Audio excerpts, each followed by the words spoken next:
Songwriter says, "'Cause I hear your voice carrying the river and the hurt have let you down. Mm-hmm.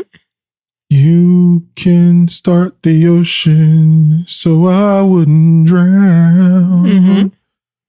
I'll never be more loved than I am right now." Name that song.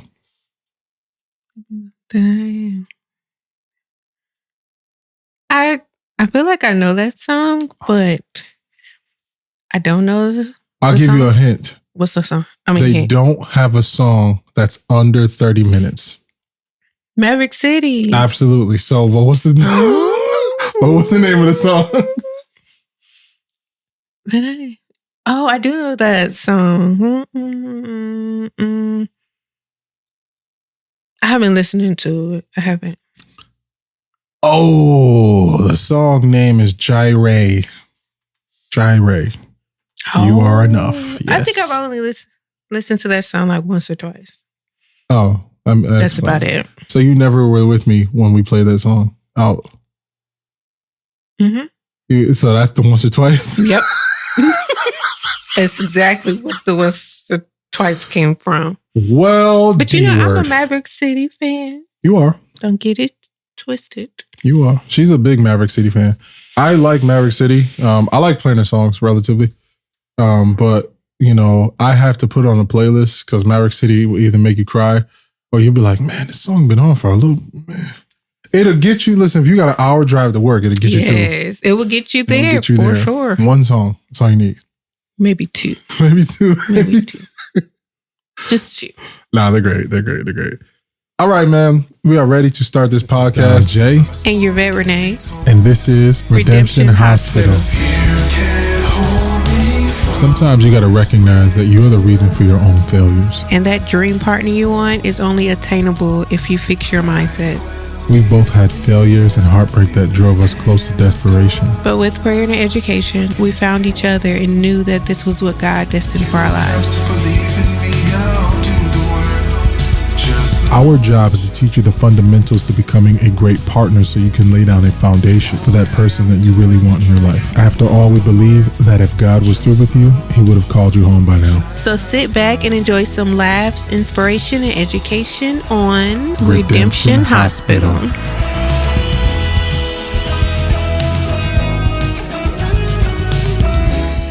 All right, man, let's start this thing out. Dahn, Jay, and Yrvette Renae, as you heard in the intro.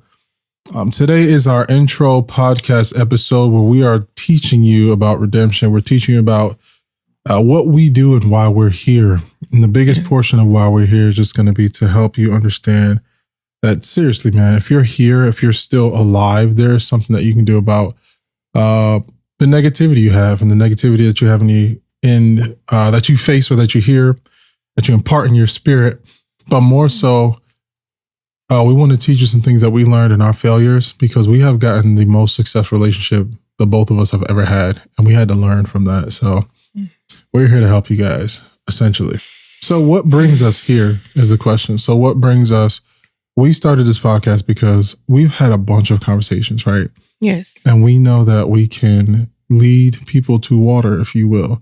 Mm-hmm. The biggest thing of what we do is just really getting our voices across so that people who like-minded people, right? A lot of you guys out there that want to operate in whatever you want to operate, the negative stuff, the Gettys, you guys can keep the Gettys.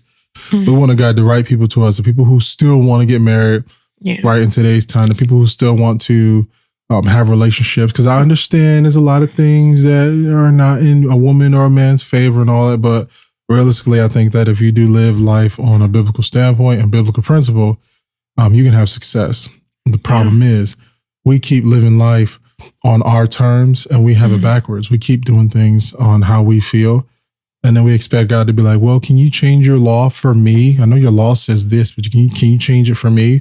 Mm-hmm. And so it's just a bunch of us living lives that we really hate because we just won't follow principle. So I want to just kind of get a gist of your mind and just whatever you feel like talking about. I want to get a gist of how you've gotten to where you are, to the woman that I love now. So how you had to grow to be that woman. So I grew up in a 2-parent household. So that has always been my end ultimate goal, is to have a husband, have my kids, and we're all just in the same household, living happily ever after, right? So seeing that, even though my parents did not have the best relationship when I was growing up, I feel like it was a lot of trauma. It was a lot of hurt. It was a lot of just pain that was in the relationship. They were still together. So I took the structure of that relationship, and that's what I wanted when I grew up.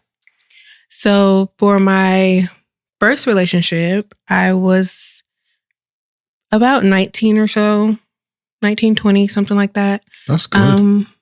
Is it? Yeah, sheesh. How's that good? Because most people get in relationships in 13, 14, like, I love you forever, please. I mean, I had the first little boy tell me he was in love with me when I was like in pre-K. But I don't count that. Yeah.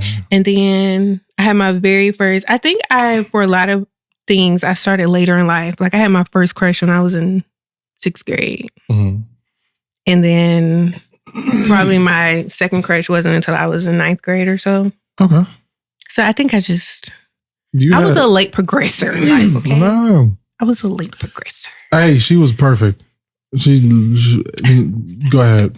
But anyway, so yeah, when I got in my first relationship, I was about 19 or 20, and it was a long distance relationship. And let me just say, being young, being your first relationship, and not really knowing what a relationship is in general, it's a bad combination. But here I was. It didn't start off as a long distance relationship. He was here in the Atlanta area when we first met. And then he ended up moving away because his mom retired from the military. Gotcha. And so she wanted her home to be Florida. So she came and got her kids and went to Florida. So that's where he ended up. We were together about 2 years. It was a lot of excitement because, we would travel all the time because we were in 2 different states. Yeah. So that was exciting. I can honestly say I wasn't mature or ready for a long distance relationship. I think if he was here in Atlanta, it would have been okay. But because he was not here, I had a lot of feelings of loneliness. I had a lot of feelings of not being happy. Like when we were together, I was happy. But when he was gone and we were away from each other, I just really was not okay. Yeah. And it was just really hard and really tough.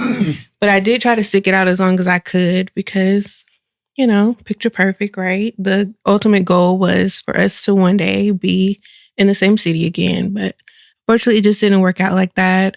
I feel like I definitely played a part in the demise of that relationship because I wasn't ready for that type of commitment without him being here with me. Yeah. That was very hard for me. I didn't really know how to navigate that. I didn't know how to process it. I really didn't know how to verbalize how I was feeling to him either at the time. So that was the first relationship. My second relationship was full of red flags. It was definitely a relationship I should not have been in at all, even from the beginning. He was a very good person. I won't take that from him. But he was just very immature in a lot of ways. I was looking for something very serious, and he claimed that he was as well. But the fact that he was talking to numerous other women, still on social media sites talking to women, on dating sites talking to women, pretty much said something totally different. Yeah. The first time I caught him, we went through the whole spiel. He said, I won't do it no more, da-da-da. Long story short, it happened over and over again. And eventually I was completely done with the relationship. So I left that relationship. I hopped into my third relationship. And mind you, these relationships are pretty close together. So I was relationship hopping, which we all know now is a no-no. But at the time, I did not know. I was not healing from one relationship to the other. Yeah. I was just looking for love. I was looking for somebody to be with. I was looking for some type of validation, per se, from another individual. So that's pretty much why I was relationship hopping. My third relationship was something I would get into later in life. No, I'm just kidding. As it's pending. Another episode. It's pending. It's a lot of background and trauma and just bad decisions that I made getting into that. And that's a whole nother podcast in itself. So that one, I'm just going to kind of skip over, but it was just horrible. And then I doubled back, which we know we should not do when it comes to relationships. I'll tell my Under most circumstances. No. I doubled back to my second relationship, and it was pretty much the same foolishness as before. So I got out of that one with him finally again. And then I ended up with my last relationship that I was with before Dahn. And in between, I did take a break between doubling back to the guy I was with before and my previous relationship before Dahn. I took a while to myself. I thought about, especially from my relationship that I won't talk about until later on. I really thought about the decisions that I was making and why I was in that relationship and why I doubled back to the guy. And I knew that I was looking for love, and I was looking for love in all the wrong places. Yeah. I was looking for validation, and I was looking for validation in all the wrong places. I was just a mess. I never sat down and thought, why do I want to be with this person? What value does this person bring to my life? What value do I bring to this person's life? Yeah. I was just looking for any piece of anything that said, I love you, to make me feel okay. And I really sat and took the time to learn myself, to love myself, to figure out why I was making the decisions that I was making. Yeah. And in that process, I actually also ended up in the last relationship that I was in. And that was me being with him. I don't necessarily regret it, but I know it was a decision that I was making still based on the fact that I still had more healing to do and I had more growing to do as an individual. And luckily, I caught it pretty early. I wasn't in that relationship for too long. He was a great guy. I give it to him. He just definitely was not the guy for me. At that point in my life, I was very heavy with my spiritual life. So I was very heavy into praying and to listening to what God was telling me to do. And when I prayed, I was told that this was not the man for me. And it kind of threw me for a loop because I'm like, God is a good man. He's not necessarily my dream man or the man I would want to be with forever. Sounds bad, but it's the truth. But he was a good person. So I wasn't really understanding why I was being told that this was not the man that I should be with at the moment. A long story short, I got out of that relationship. He was really a great guy. I feel like we were both going through a lot of the same things in life, which is kind of what connected us. We had been friends previously for a couple years before we actually got together. He was in a situation where he wasn't happy with his wife. They were going through their whole separation thing. And I had ended my relationship when I was on my process of learning myself, loving myself, etc. And I feel like we kind of bonded over hurt, which is, I'm not sure how healthy that is. Trauma bonding, yeah. We were trauma bonding. Yeah. But that's how we ended up together. Once if I'm being very honest, I would say probably a month or so in the relationship, I knew that it was not going to last. I knew I wasn't happy and I knew this wasn't something that I could see myself in long term. He was a great guy. He just was not at all in any form or fashion the guy for me. I wanted a God-fearing man. He was not religious at all. I wanted a guy that could lead me. He couldn't lead me anywhere. I wanted a guy who had goals and who could motivate me. Yeah. I want a lot out of life and I want a man to lead me to that. And he just couldn't. He was more concerned about being up under me and about us just being face to face pretty much all 24/7. And it was just very weird. It was also a situation where we worked together at the time in the beginning of our relationship. And maybe we'll talk about that in the future, but that is a definite no. And it was one of those situations where I trusted that we could be together, we could be in a relationship, it can be between us, and we could just leave it at that. But he, for some reason, became very, I want to say maybe insecure, or maybe he just felt hidden. Because next thing I knew, my whole workplace knew about our relationship. Oh, including my boss. And I had no idea. I probably didn't know for probably a couple months. Now, when you said knew, what did they know? That we were together, that we lived together at the moment, the vacations we went on. He showed pictures, conversations. Absolutely shameful. The whole shebang. They knew everything. And here I am walking around thinking, oh, and it's not that I was trying to hide him. It's just that this is my workplace. Yeah. And I'm very big on separating my workplace from my personal life. So for me, I told him from the beginning that was something I didn't want. I didn't want everybody to know that we were together for that simple fact that we worked in the same place and it's very unprofessional. Yeah. And I was in a manager position at the time as well. It just doesn't look good. It doesn't look good at all. Yeah. But for whatever reason, he decided that he wanted to tell the world. So the world ended up knowing. And it actually took my boss and one of my close friends at the time to tell me that everybody knew. And when I tell you I was absolutely pissed, I was sad and I was very disappointed because it was the one thing I'd asked for and he couldn't do it. Yeah. And even if he felt like, hey, I feel hidden, or hey, I feel insecure, or whatever the case may have been, you could have came and talked to me. Don't go and tell my whole workplace that we both work at that it didn't make sense to me. And it really pissed me off. And at that moment, I knew for a fact that I was done. I lingered in the relationship a little bit longer after that, trying to collect my thoughts. I knew once I left, I wanted to make sure that I was completely done. Yeah. So I lingered a little bit longer. I had a whole incident with him when it came to, well, not one, several incidents where it came to jealousy with other people, insecurity.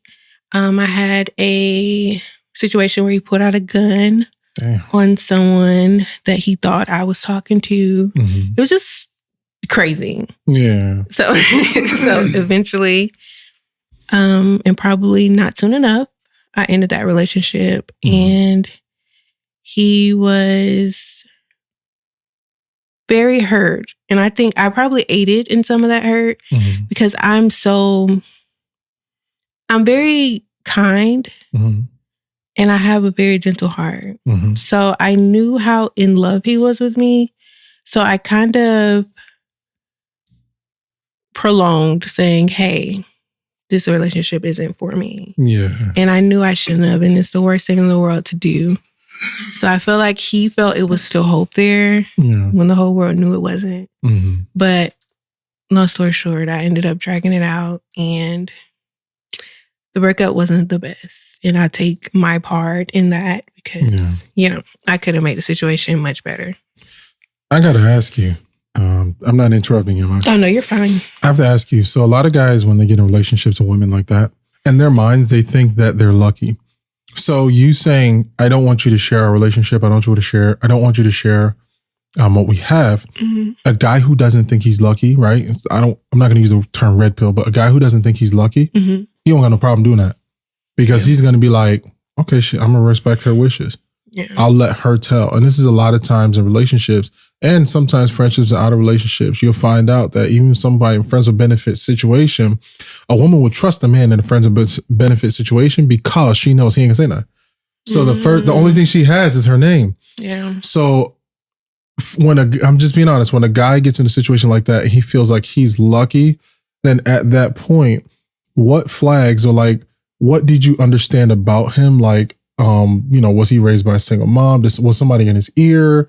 Like, what did you understand about him from him feeling like he was lucky to tell everybody, I'm with Yrvette. Look at that. She picked me. I feel like he was raised by a single mom. Okay. And he was raised in a household full of women. His dad was not around past 3, 4, something like that. So I feel like he really grew up not really knowing how to be a man, not having that backbone, not having that security in himself. I feel like he was very insecure as well. It's one of those things where I felt sorry for him. Yeah.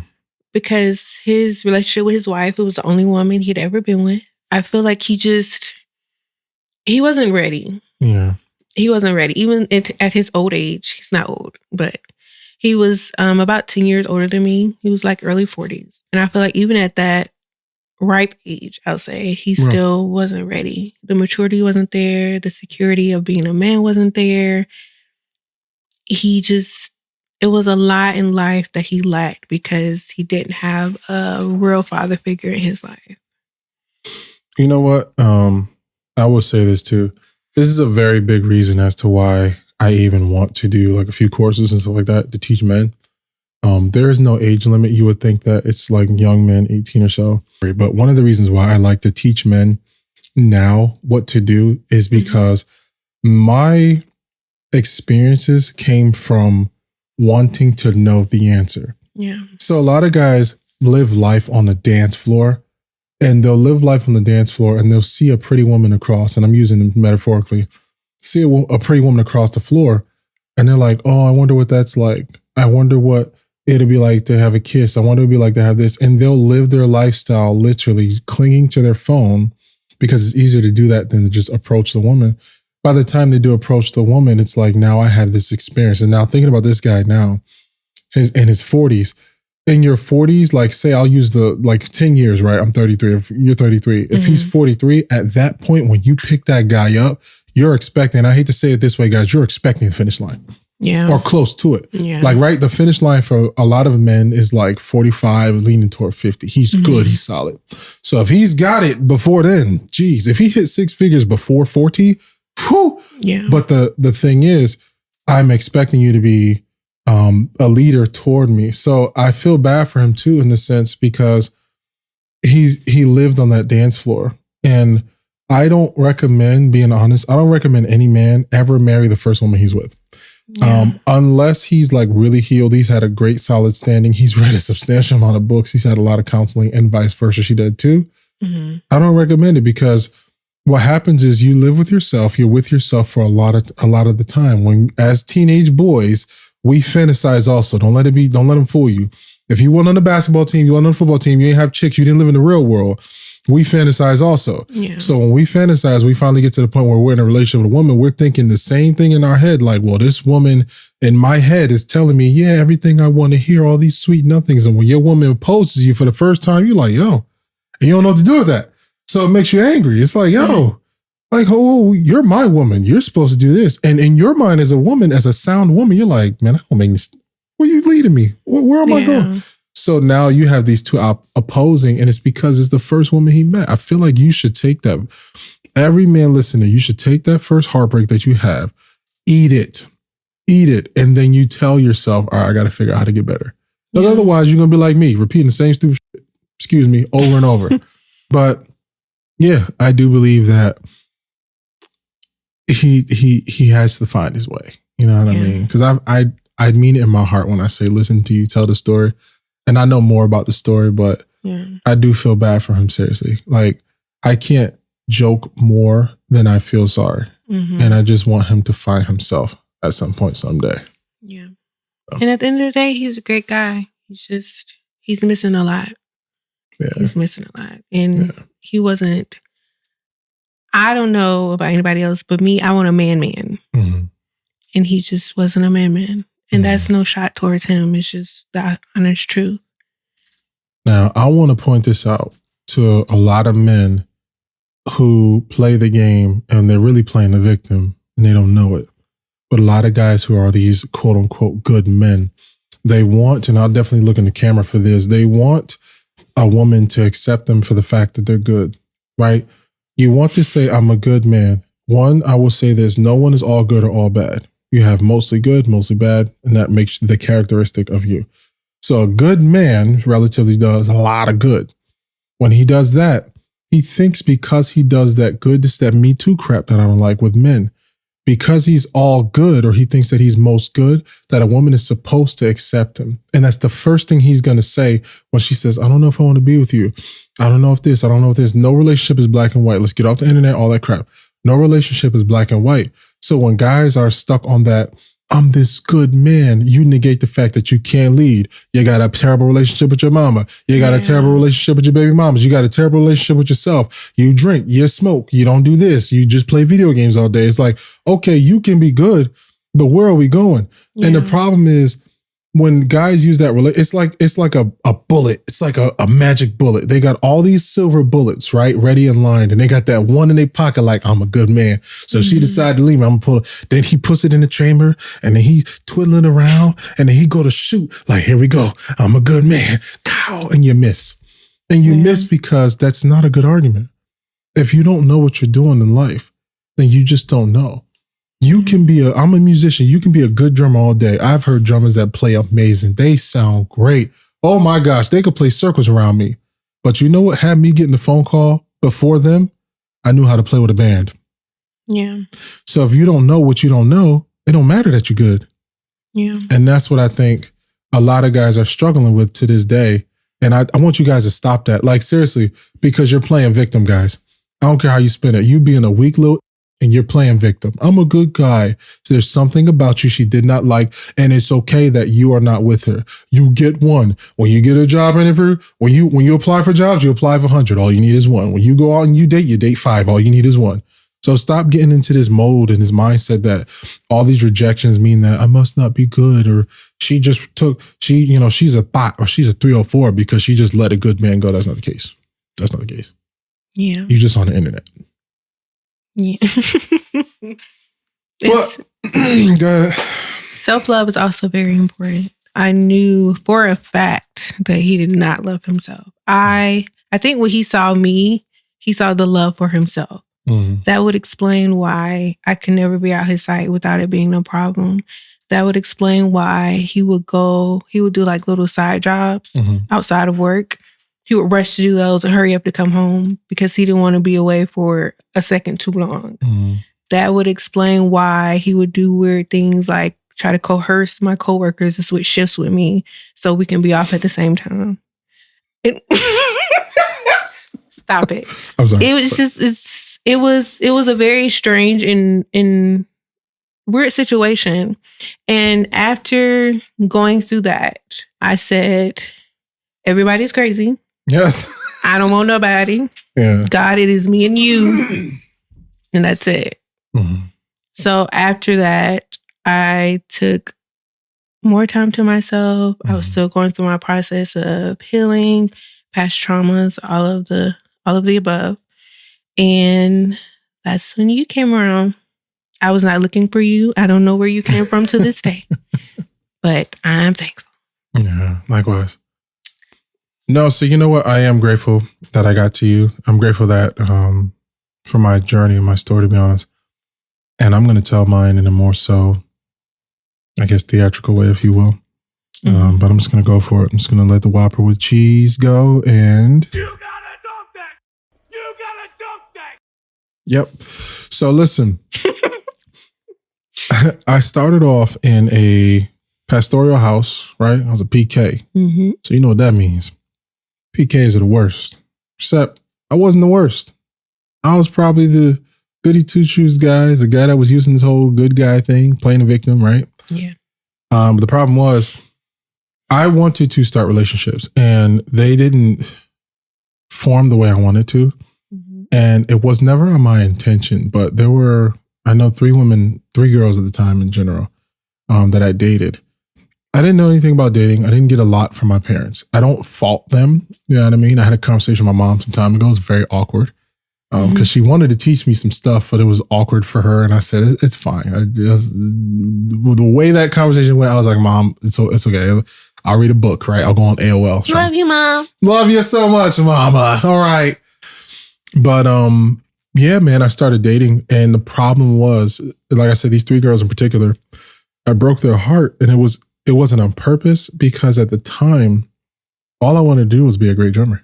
That was it. Yeah. Like, I remember sneaking after church. I was 8 years old. I was playing on pots and pans. I didn't get my first drum set until I was in high school after I had a car accident, ironically. But I was playing drums before then. So I had a passion to keep playing. And every little chance I got, that's why I'm a no excuse guy. Yeah. So I just kept trying to do it. And then when I finally got my kid, it was over. But then when I got my kid, that's when there were women or girls that wanted to be in relationships.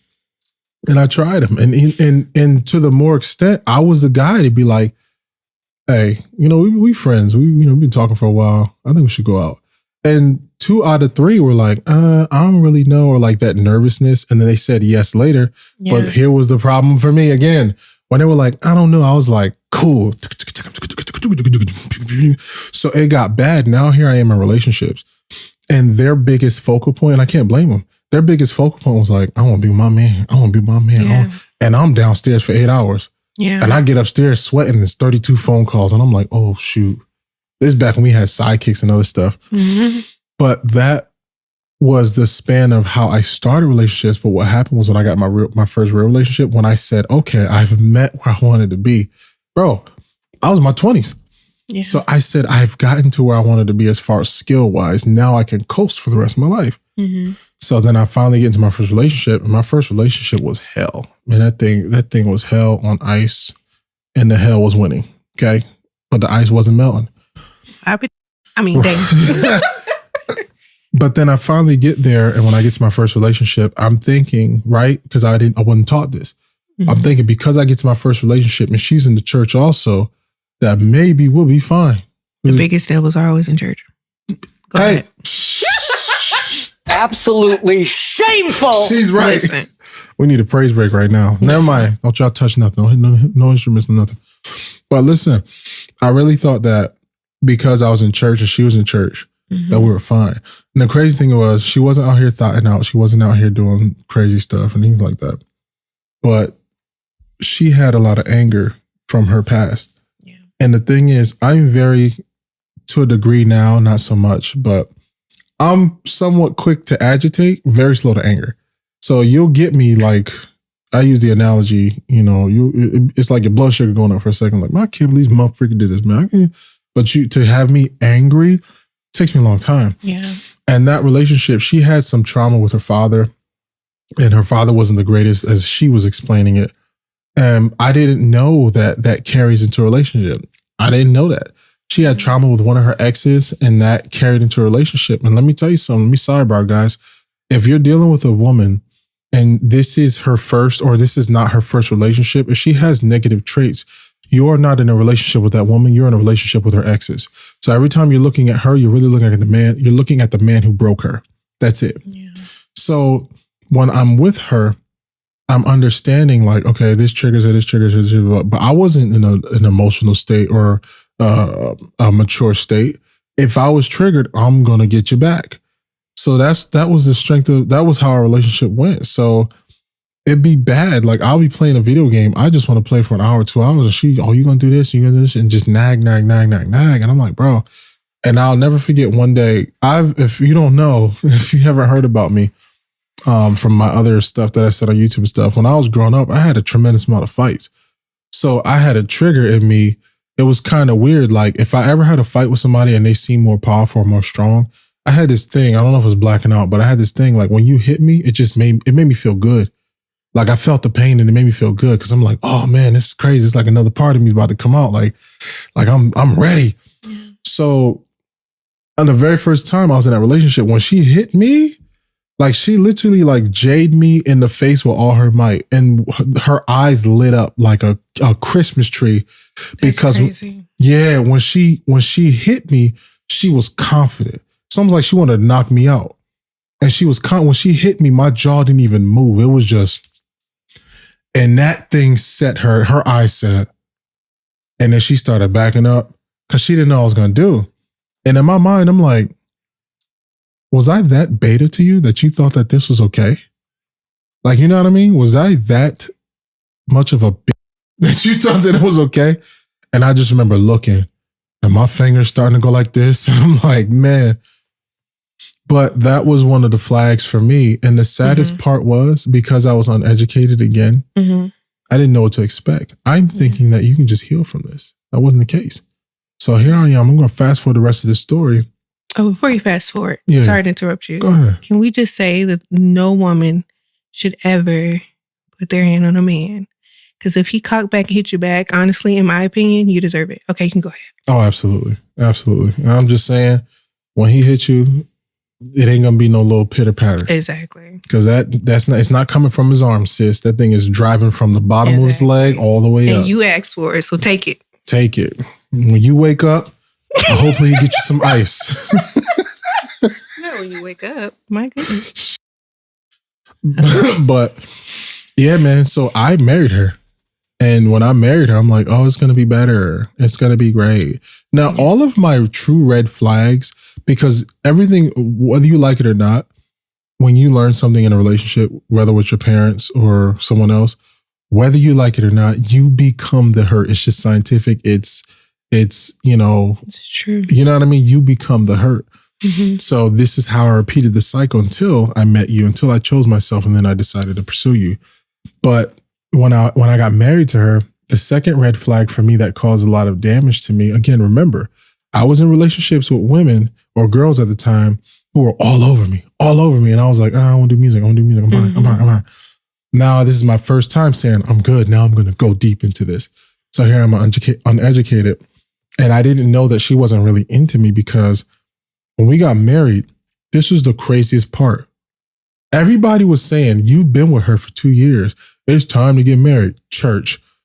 So as they're telling me this, they're telling me to do this, I'm like, okay, maybe I should really do this. And then I'm listening to God, and I'm thinking I'm listening to God or hearing from God. I'm like, maybe I should really do this, right?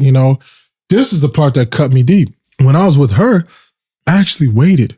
We both waited till marriage. It was 2 years, guys. I was 21 years old. Nigga. I was 21 years old. Not busting down nothing. Not even cheating. Yo, you know how many times I got passes to just be like, man, or in passes like, hey, man, you want to come here? You want to do this gig? I got this studio session. It was chicks that was producers. I knew they were terrible. I know why you invited me here.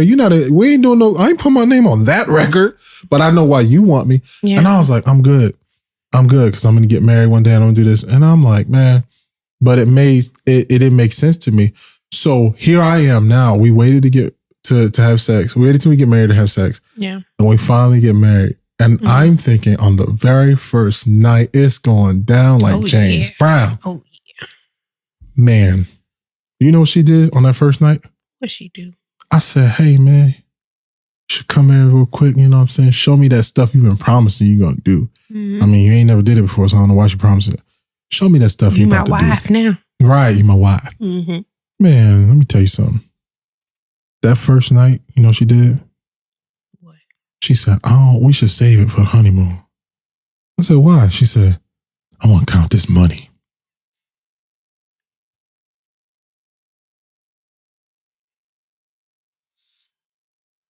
So here I am, while you're counting money, with the biggest in the world.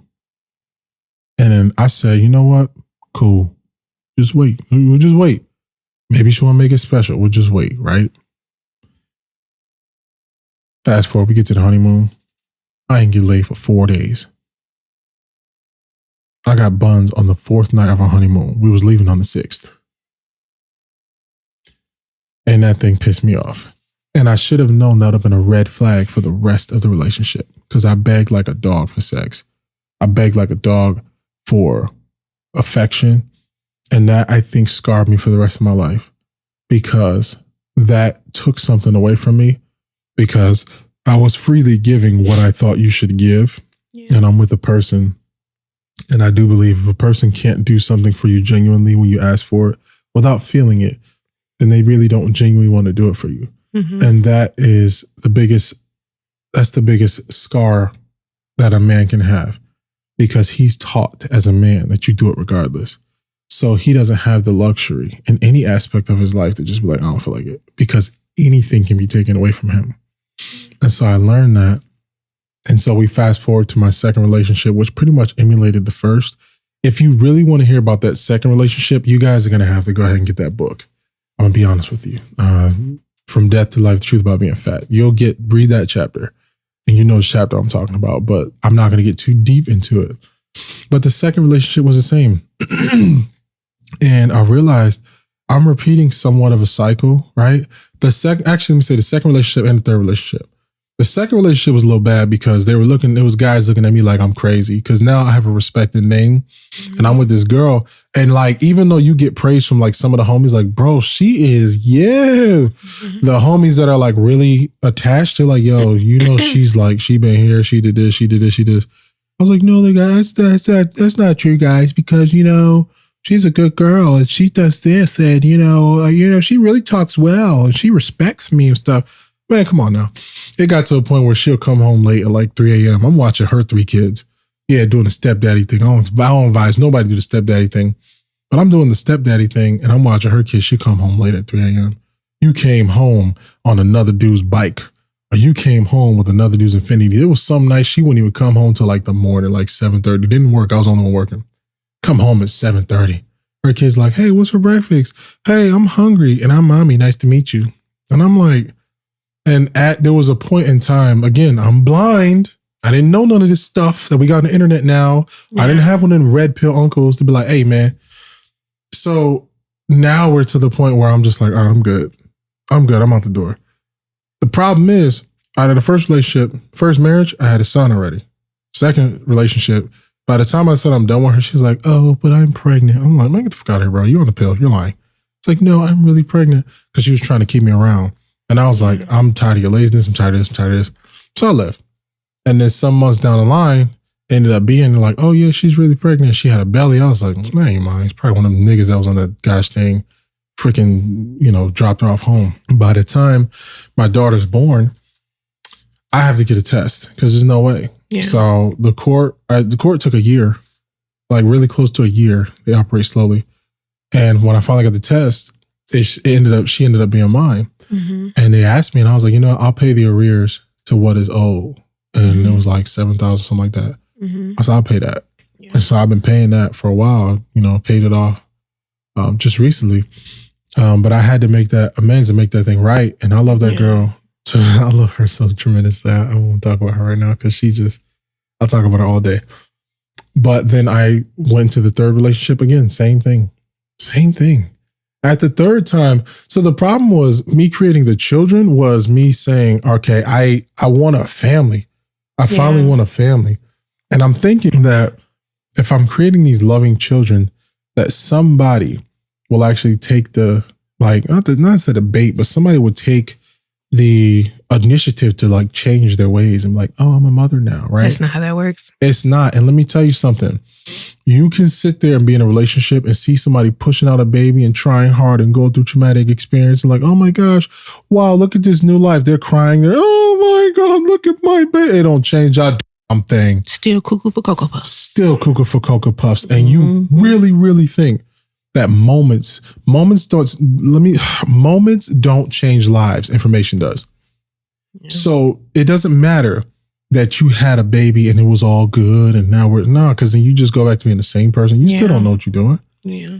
And so I didn't realize this. Now, fast forwarding, I had to find myself because in the first relationship that I tried twice, like you did, I went first relationship, second relationship, back to the first girl, left her, went to the third girl. Then I was by myself.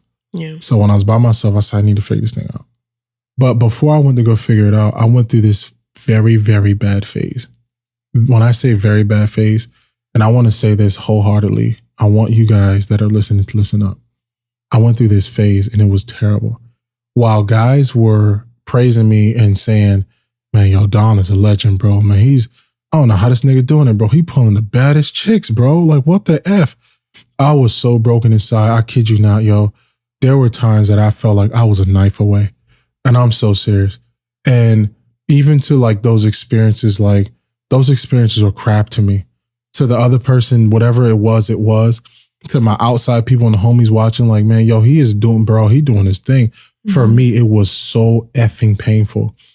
And I was mad, and it was hard for me to admit how mad I was. I wasn't committing sins unto God per se, but I was so mad at God at the time.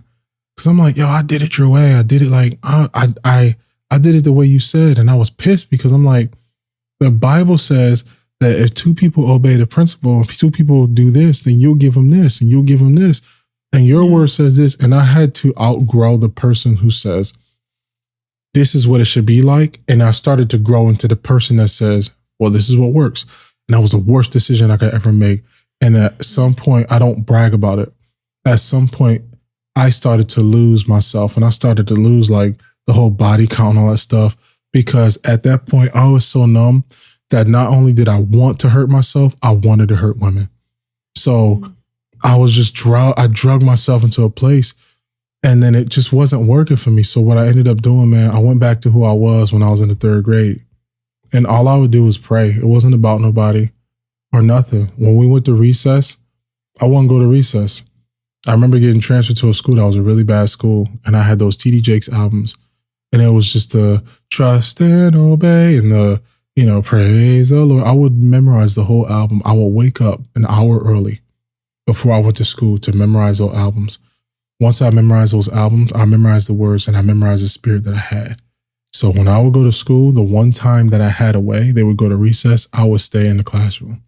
And my teacher would be like, are you sure? And I'll be in that classroom just crying, having moments with God in the 3rd grade. So I had to get back to that. I had to forsake all women, forsake all my past experiences. So I had to get back to that. And after all of that crap, after all this whole stupid hookup culture, and after all this stuff that I was doing, I realized, I want to be clean. Like no matter what, I want to be clean. Even though it's in a man's nature, as we all say, to look at a bunch of women, it's not natural. It's not natural for us to be out here just banging, slanging, banging. We do hold on to soul ties also. And we are the seed keepers. So not just actual children, but we're the seed keepers. A soul tie is into us. It harvests into us. When we give it to a woman, she incubates it and she multiplies it. That's why she's torn, and that's why she's messed up from it a lot of times, because with her being messed up from it, it's the incubation process. So she has a bunch of men, but it had to be carried. We carry that. So a lot of you guys out here just smash and do whatever you want. Don't think that you're not, don't think you're going to walk away clean either. You're going to have nightmares too, buddy. And I'll get to that in another episode. But I had to get back to myself, man. And when I got back to myself, there were a lot of women that I came across where God was just really just testing me. And he'll just be like, I'll be like, man, she looks good. I want to go on a date. And God be like, no. But then I'll be like, it'll be another woman be like, God, I don't want to go on a date. And then if he granted the yes, he'd be like, that's it. The date could go really well. Really well. No red flags, nothing. God be like, that's it. Nothing else. Don't pick up that phone. And I'm sitting like, yo. But then it really got to a point where God just wanted me to trust him. And he told me, I remember,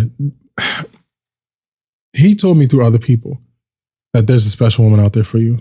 And I was like, nah, that's bullcrap. Like, God don't call a person to you, right? You're one of those people. But I said, no, that's crazy. So what ended up happening was, it was true. It was very much true. And I didn't know this. And there were women that I passed up.